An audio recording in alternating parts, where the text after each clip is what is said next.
Hi all, this is Anjali and welcome to my channel. So finally आज हम शुरू करने जा रहे हैं अपना most demanded course that is C programming language.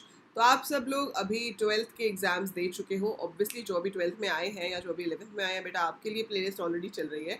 So this is for those who have given their 12th exams, who have given their entrance exams. Admission के लिए काउंसलिंग चल रही है एंड आप साथ के साथ अपने उस टाइम को बहुत ही अच्छे से यूटिलाइज करना चाहते हो before getting into the college. So college जाने से पहले अगर आपको सी आती है तो भैया आप क्लास में हीरो बन जाओगे, नहीं आती तो स्ट्रगल करना पड़ेगा. So that is why we are starting this course right here so that आपकी सी प्रोग्रामिंग लैंग्वेज बहुत ही स्ट्रॉन्ग होनी चाहिए. बिलीव मी, मेरी पहली लैंग्वेज थी जो मैंने ये सीखी थी. First programming language I ever learn was C programming. And इसको सीखने के बाद आपको कभी कोई लैंग्वेज सीखने में डिफ़िकल्टी नहीं होगी. So once you understand C you can learn any language easily after that, right. So mark these words. तभी तो जो प्लेसमेंट्स होती हैं उसमें मैक्सिमम कंपनीज जो हैं, अब तो खैर हमारे पास जब से ये ऑनलाइन वाला काम आया है तो आपके पास ऑप्शन हो गए है कि आप लैंग्वेज चूज़ कर सकते हो, बट फिर भी कंपनीज प्रेफर करती है कि जिसको सी अच्छे से आती है वो आगे कोई भी लैंग्वेज सीख लेगा. और डेटा स्ट्रक्चर्स एंड एल्गोरिथम जो आपका सब्जेक्ट है जो कि प्लेसमेंट्स के लिए बहुत ही इंपॉर्टेंट है, वो भी सी में बेस्ट तरीके से किया जा सकता है. बट हम उसको C plus plus Java Python में भी कर सकते हैं, but the best way to learn that is in C. So चलिए ज़्यादा बातें किए बिना अब एक्चुअली में शुरू करते हैं. आज लेक्चर 1 है जिसमें हम करेंगे structure of a C program. तो प्रोग्राम होता क्या है, किस तरीके से आप एक सी का प्रोग्राम लिखते हो, that is what I am going to tell you है. कौन कौन से सॉफ्टवेयर्स आपको इंस्टॉल करने पड़ेंगे, कैसे इंस्टॉल करने हैं, वो मैं आपको अगली वीडियो में बताऊंगी. ठीक है, अभी आप सिर्फ ये समझो कि प्रोग्राम होता क्या है. जैसे देखो, आप कोई लैंग्वेज सीखना शुरू करते हो, आपने हिंदी सीखी, आपने इंग्लिश सीखी, फ्रेंच सीखी, व्हाटएवर. तो जब आप उसमें कुछ छोटे छोटे वर्ड सीखते हो उसके बाद आप बनाते हो paragraph, right. So we write down a paragraph ताकि हम उस पैराग्राफ को एक मीनिंगफुल फॉर्म में रिप्रेजेंट कर सकें, समझ सकें कि एग्जैक्टली भाई उसमें हो क्या रहा है. सेम वे जब हम एक प्रोग्रामिंग लैंग्वेज सीखते हैं तो उसमें सीखने के बाद आपका बनता है program. So the first thing in any language, चाहे वो प्रोग्रामिंग लैंग्वेज हो चाहे वो आपकी कोई भी लैंग्वेज हो, the first thing you have to learn is the character set. So जब आप एक सी का प्रोग्राम लिखोगे आपका most of the program small letters में रहने वाला है. तो हम छोटे लेटर्स मतलब छोटी ABC स्मॉल लेटर्स में कोड लिखते हैं. तो ये आपके सबसे ज़्यादा यूज़ होंगे A to Z in small letters, all दो कुछ कुछ जगह पर आप कैपिटल A to Z भी यूज़ कर सकते हो. डिजिट्स यूज़ हो सकते हैं डिपेंडिंग अपॉन द रिक्वायरमेंट. और ये बहुत सारे सिम्बल्स जो हमारे पास कीबोर्ड पर होते हैं, इन सब का कुछ ना कुछ पर्पस है. इवन एक एक सिंबल का कोलन है या ऐसा है या आपके पास क्वेश्चन मार्क है. So every symbol has its own significance. हर किसी का अपना एक पर्पस है जो आपको साथ साथ पता चलता जाएगा कि क्या इनका पर्पस होता है. फिर हम पढ़ेंगे कि इनके वर्ड्स कैसे बनते हैं. मैं डिटेल में आपको कराऊंगी कि कीवर्ड्स क्या होते हैं, वेरिएबल्स क्या होते हैं, कॉन्स्टेंट्स क्या होते हैं. So what do we understand by all these terms, we will be doing one by one everything. जब आप ये सब सीख जाओगे फिर आप पूरी एक स्टेटमेंट लिख पाओगे. और जब आप कलेक्शन ऑफ स्टेटमेंट को लिखोगे, सो जब आपके पास बहुत सारी स्टेटमेंट्स एक साथ हो जाएंगी जो कि एक मीनिंगफुल काम कर पाएंगी, उसको हम कहते हैं प्रोग्राम. सो प्रोग्राम की डेफिनेशन क्या है? It is a step by step instructions to solve a particular task. किसी एक काम को करने के लिए जब आप स्टेप बाय स्टेप इंस्ट्रक्शन देते हैं तो वो बनता है program. So that is set to be a program, right. So program is a step by step instruction to solve a particular task, right. अब सी में अगर आप एक प्रोग्राम बना रहे हो तो जब मैं इसके स्ट्रक्चर की बात करती हूँ तो जो पहला सेक्शन होता है उसे हम डॉक्यूमेंटेशन सेक्शन भी कह सकते हैं. डॉक्यूमेंटेशन सेक्शन का मतलब क्या होता है? देखो, यहाँ पर एक अच्छी आदत होती है कि आप अपने हर प्रोग्राम के टॉप पे बताओ कि वो प्रोग्राम किस पर्पस के लिए है, ताकि आज से 5 महीने बाद अगर आप उस प्रोग्राम को ओपन करो तो आपको कोड ना देखना पड़े ये जानने के लिए कि वो आपने प्रोग्राम क्यों बनाया है ना. ऊपर एक लाइन हो उससे ही पता चल जाए. वो लाइन जनरली क्या होती है, स्लैश और स्टार से शुरू होती है. हम सी में या किसी भी प्रोग्रामिंग लैंग्वेज में ऐसी स्टेटमेंट्स को कमेंट या रिमार्क कहते हैं. ये एग्जीक्यूट नहीं होती. This is not executed.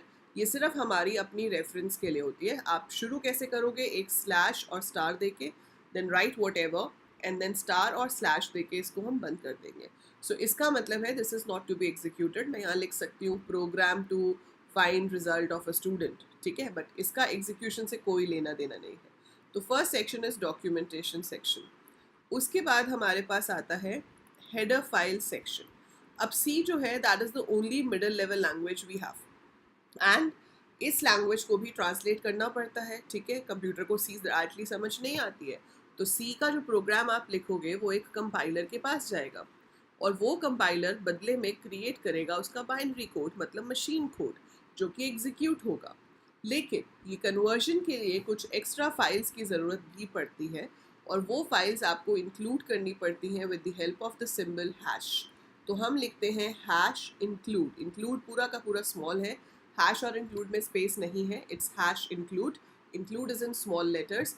फिर आप यहाँ पर एंगुलर ब्रैकेट्स या फिर डबल कोट्स के अंदर अपनी फाइल का नाम दे सकते हो, जिसकी एक्सटेंशन यूजुअली .h होती है।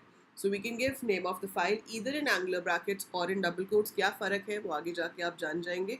कुछ मेजर एग्जाम्पल्स जो हैं, वी हैव stdio.h, मतलब standard input output .h, conio.h that is console input output. Math से रिलेटेड काम करने हैं, जैसे स्क्वायर रूट निकालना है या कुछ भी लॉग निकालना है, एक्सपोनेंट निकालना है, तो math.h is use for that. तो जो भी हेडर फाइल्स आपको चाहिए वो आप यहाँ पर इंक्लूड कर सकते हैं।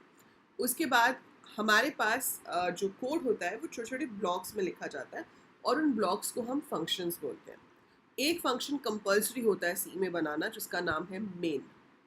सो मेन नाम का फंक्शन तो बनाना ही बनाना है, बट अगर उसके अलावा कुछ और है तो वो सब यहाँ पे डिक्लेयर हो जाएगा मेन से पहले। तो इसे कहते हैं global declaration. So which whatever you want to declare here you can declare, वो पूरे प्रोग्राम में कहीं पे भी यूज हो सकता है। Now I am going to write void main, ठीक है। सो वॉइड मेन भी लिख सकते हैं, आपको कई बुक्स में इंट मेन भी दिख जाएगा। So that is your choice, you can choose whatever you want to write. So मैंने यहाँ पे लिखा है वॉइड मेन, ब्रैकेट मैंने यहाँ पे खाली छोड़ी पर देनी ज़रूरी है। सो वॉइड स्मॉल लेटर्स में है, that's a keyword, main is name of the function. Round brackets आपको देनी है यहाँ पर empty. Then I start with curly bracket. Curly bracket is use to mark block of statements. यहाँ पर आप वो सारी स्टेटमेंट्स लिखोगे जो एग्जीक्यूट होंगी। कर्ली ब्रैकेट से ये मेन बंद हो जाएगा। और लास्ट में अगर मेन के अलावा कोई और फंक्शन है आपके पास, any other function other than main, तो वो हम यहाँ जनरली लास्ट में देते हैं। सो मेन के बाद आ जाते हैं वो functions. So this is the structure of a C program. सबसे पहले डॉक्यूमेंटेशन सेक्शन, फिर हेडर फाइल, फिर अगर कुछ ग्लोबल डिक्लेरेशन है तो दोगे, नहीं तो नहीं दोगे, and then main has to be there, क्योंकि आपका जो प्रोग्राम है उसकी एग्जीक्यूशन मेन से ही शुरू होती है। मेन अगर नहीं होगा तो प्रोग्राम एग्जीक्यूट ही नहीं होगा। अगर यहाँ पर आप void की जगह पर int main लेते हो, like instead of void main you right int main, तो स्टेटमेंट सेम आएंगी, बस लास्ट में आपको लिखना पड़ेगा रिटर्न 0। दैट मीन्स कि हमारा जो फंक्शन है वो ख़त्म हो रहा है बिना किसी एरर के। अगर 1 रिटर्न हो गया मतलब देयर वाज एन एरर, 0 का मतलब है there is no error. So that is how it works. तो आपका कोई भी प्रोग्रामिंग लैंग्वेज का एक बहुत ही सिंपल और बहुत ही अच्छा प्रोग्राम होता है प्रिंटिंग हेलो वर्ल्ड, है ना। सो वो हेलो वर्ल्ड प्रोग्राम जो है अगर मुझे सी में चलाना है तो मैं कैसे लिख सकती हूँ। मैंने लिखा program to print hello world, ठीक है। एंड देन मेरे को हेडर फाइल्स में से सिर्फ कौन सी चाहिए, stdio.h। Then I start void. मैंने ग्लोबल डिक्लेरेशन में कुछ नहीं लिया, ये सारे के सारे स्मॉल अल्फ़ाबेट्स हैं। We have a statement in C जिसका नाम है print F, PRINTF, no space, nothing in between, all small.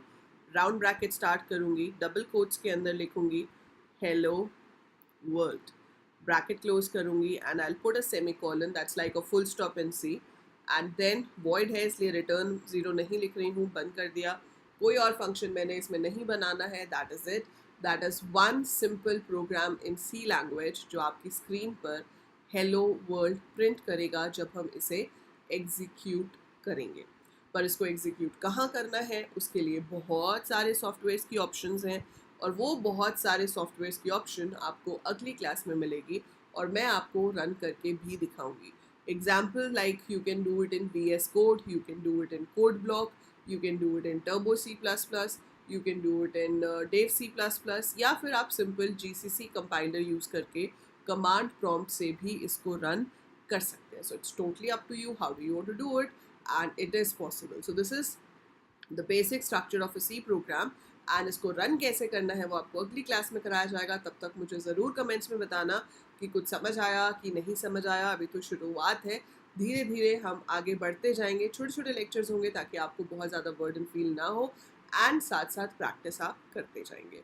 So wait for tomorrow, I will be uploading the next video जहाँ पर आप सॉफ्टवेयर इंस्टॉल करेंगे and use करेंगे. अभी अगर समझ आया है तो वीडियो को लाइक ज़रूर कीजिए, चैनल को सब्सक्राइब कीजिए, because you are going to learn all this for free over here, and share it with as many friends, as many classmates, as many juniors, and tell them to subscribe the channel as well. That's it for this video. I'll see you soon. Take care. Bye for now.